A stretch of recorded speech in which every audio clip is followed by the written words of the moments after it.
আসসালামু আলাইকুম everyone, welcome to my cooking channel. আজকে আমাদের রেসিপি হলো মালাই কুলফি আইসক্রিম। এই কুলফি আইসক্রিমটা খেতে খুবই নরম হয়, মুখে দিলেই গলে যায় এবং স্বাদের তো কোনো তুলনাই হয় না। কুলফি আইসক্রিম তৈরির জন্য 1 লিটার গরুর দুধ নিয়েছি। দুধ ভালো করে ফুটিয়ে জাল করে নেব।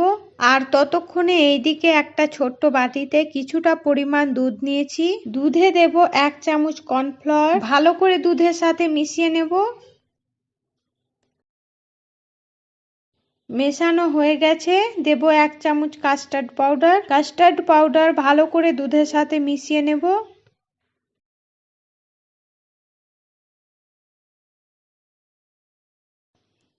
তারপর আরও 1 চামচ কাস্টার্ড পাউডার দেব, আবার মিশিয়ে নেব।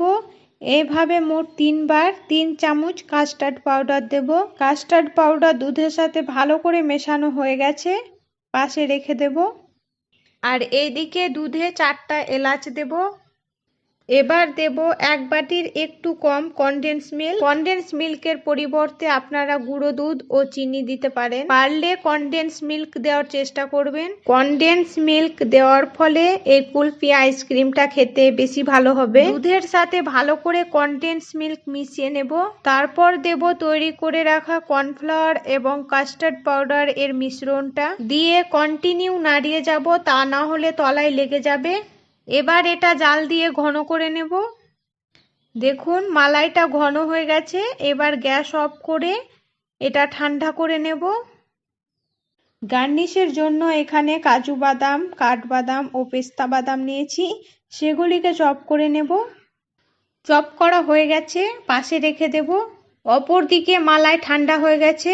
এবার এটা আইসক্রিম তৈরি করে নেব। তার জন্য 4টা প্লাস্টিকের গ্লাস নিয়েছি আর নিয়েছি একটা কফি গ্লাস। এবার মালাই কফি গ্লাসে ঢেলে নেব আর প্লাস্টিকের গ্লাসগুলোতেও ঢেলে নেব।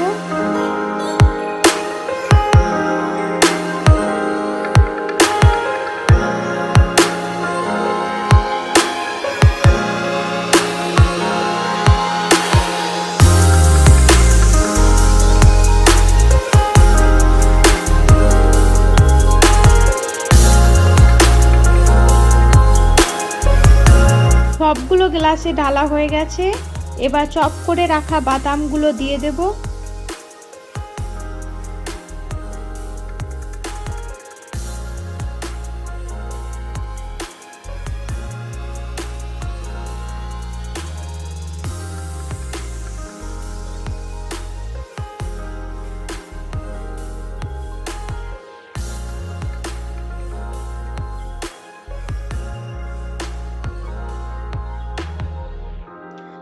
তারপর অ্যালুমিনিয়াম ফয়েল দিয়ে কভার করে দেব।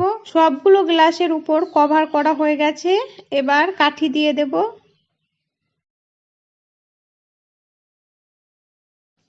এরপর আইসক্রিমগুলো ডিপ ফ্রিজে 7 থেকে 8 ঘন্টার জন্য রেখে দেব।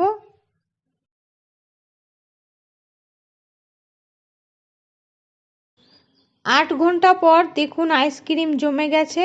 আশা করি দেখেই বুঝতে পারছেন কতটা নরম হয়েছে আর উপরে বরফ জমে যায়নি। ভিডিওটি ভালো লাগলে লাইক, শেয়ার, কমেন্ট করবেন এবং আরও নিত্য নতুন ভিডিও পেতে আমার চ্যানেলটি সাবস্ক্রাইব করবেন। সম্পূর্ণ ভিডিওটি দেখার জন্য ধন্যবাদ।